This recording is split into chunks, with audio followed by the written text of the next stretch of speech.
मोदी ने क्या दिया तुम्हें ये बताओ, मोदी ने क्या दिया ये बताओ तुम्हें। यहाँ का आज रोजगारी की बात करो, जो फौजियों को जो 4 साल की नौकरी की है ना, उसकी जवाब दो मुझे।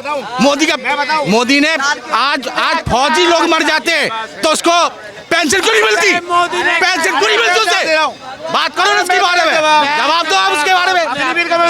आप फौजी पत्रकार महोदय, इनको पता नहीं, ज्यादा जोश में आ गए भाई साहब। अग्निवीर जो है एक टेम्परेरी स्किल का एक नॉमिनेशन है कि 4 साल अगर कोई सैनिक काम करता है तो उसको रिटायरमेंट के बाद 13 लाख रुपए मिला जाता है, प्लस सुविधा मिल जाता है मेडिकल और पेंशन के माध्यम से पैसे मिला जाता है। अगर उस अग्निवीर, सुन लो भैया कहाँ गए, भाग गए हो देखो। अग्निवीर एक अच्छा स्कीम है, जैसे इजराइल ने अपना अग्निवीर का कर रखा है।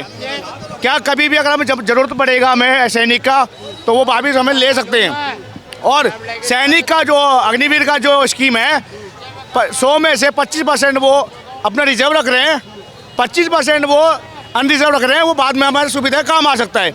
इन बातों को ज्ञान नहीं है। मैं वही कह रहा पत्रकार महोदय, हमने मोदी को इसलिए वोट नहीं दिया कि वो हमारे घर का राशन भरे आके, हमने वोट इसलिए दिया कि भारत देश की तरक्की के लिए काम करे, उन्नति के लिए काम करे।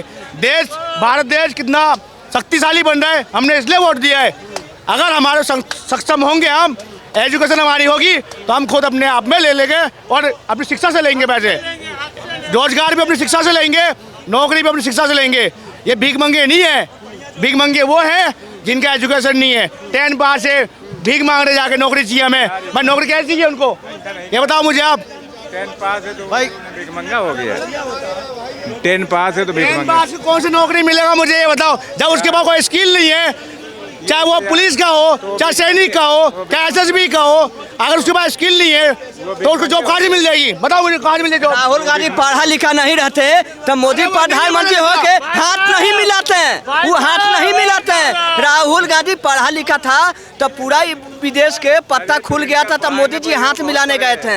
मोदी कितना पढ़े लिखे हैं, हाँ तभी तो सबको। भाई मोदी जी तो पढ़े लिखे नहीं है कर रहे हैं। मैं बता रहा हूँ, BSc का डिग्री है उनके पास, मोदी जी के पास, इनके पास, चलो इनके पास छोड़ो, इनके पास तो होगा भी नहीं। और ये बात करें होवर्ट से पढ़ के आए हैं राहुल गांधी जी, मैं मानता हूँ पढ़ के आए हैं होवर्ट से, लेकिन होवर्ट वाली बात उन्होंने आज तक भारत देश की उन्नति के लिए काम नहीं करा। उन्होंने आज विदेश जाते हैं अमेरिका में, भारत देश को तोड़ने के लिए जाते। आज 370 जो हट गया कश्मीर में, और उनके जो सपोर्ट में घूम रहे हैं उनके साथ मीटिंग करते राहुल गांधी जी, तोड़ने के लिए जाते हैं। जो सभी 300 370 जो हटाया गया है उसको दोबारा लाने के लिए जिन लोग सपोर्ट कर रहे हैं कांग्रेस पार्टियों को, उनको अमेरिका में जाकर मीटिंग करते हैं। ये देश की उन्नति के लिए बात क्यों नहीं करते। ये केंद्र सरकार में रहते विपक्ष का इतना बड़ा नेता है राहुल गांधी जी, केंद्र सरकार के साथ मिलकर काम करे, भारत देश की उन्नति के लिए काम करे, हाथ में हाथ मिला काम करे, क्यों नहीं करते। अगर साथ मिलके काम करना होता तो उनके साथ सरकार बनाते ना वो। यार तुम थोड़ी लॉजिक वाली बात बोलो। एक बात बताओ, राजनीति क्या होती है। राजनीति होती है ये कि हमें ओपोजिशन को परेशान करें, ओपोजिशन को सताएं। हमेशा एक ही सरकार नहीं टिकती भाई, सरकार फ्लक्चुएट होती है। वही कह रहा हूँ मैं, देखो कॉमन सेंस वाली बातें करो। वही कह रहा हूँ, सुनो, अगर मैं एजुकेशन में बता रहा हूँ विकास की उन्नति के लिए विपक्ष को होना भी जरूरी है, गलती दिखा सके वो केंद्र सरकार को, जो भी सत्ता में है उनकी गलती बता सके और वो सुधार सके, होना भी जरूरी है, लेकिन साथ में काम करना भी जरूरी है। हर चीज़ उसको तोड़ने के लिए, उसको बुराई करने के लिए क्यों खड़े हैं भाई आप लोग। एक नेता को हराने के लिए 26 पार्टी के नेता खड़े हो गए, एक नेता को हराने के लिए, कैसी मानसिकता इनकी। मैं वही के क्या कहेंगे फिर।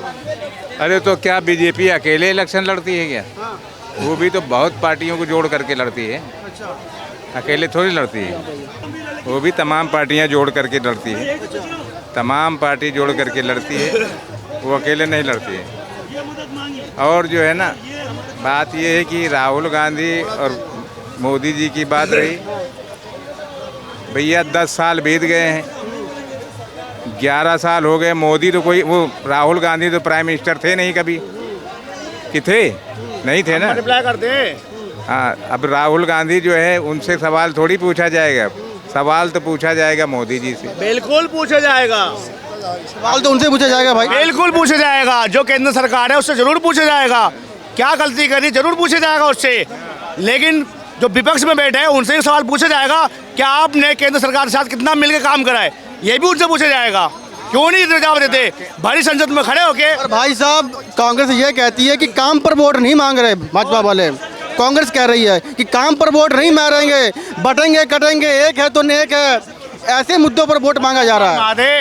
अगर विकास के लिए अगर वोट नहीं मांगे होते तो श्री नरेंद्र मोदी जी आज भारत के तीसरे प्रधानमंत्री नहीं बनने जाते।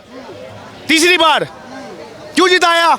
उनमें एक पक्ष, एक हिंदू का वोट तो नहीं आया, सारे धर्म का वोट आया। जब जाकर जो देश के प्रधानमंत्री तीसरी बार प्रधानमंत्री बने, किस लिए बने? विकास में काम करा इसलिए करा, देश की उन्नति के लिए काम करा इसलिए करा, और भारत को सशक्त बनाने के लिए काम करा, भारत को शक्ति बनाने के लिए काम करा। आज 1947 से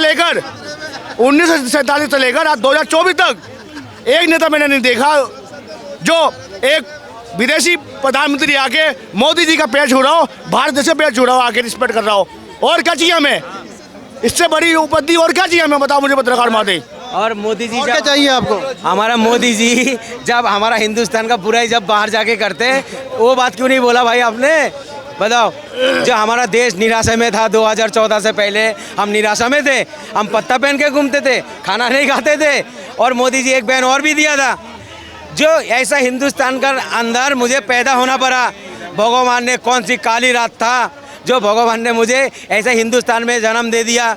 और मोदी जी देखिए इतनी बड़ी बात बोल के आया, और मोदी जी हमारा देश का पीएम भी बना हुआ है। अरे मोदी जी शर्म तो कर लेते कुछ, और आप पीएम भी बने हो और हमारे देश का बुराई भी करते हो। हाँ, हमारे देश का बुराई कोई भी करे, चाहे राहुल गांधी भी करे वो भी गलत है, ये हमारा मोदी जी करे वो भी गलत है।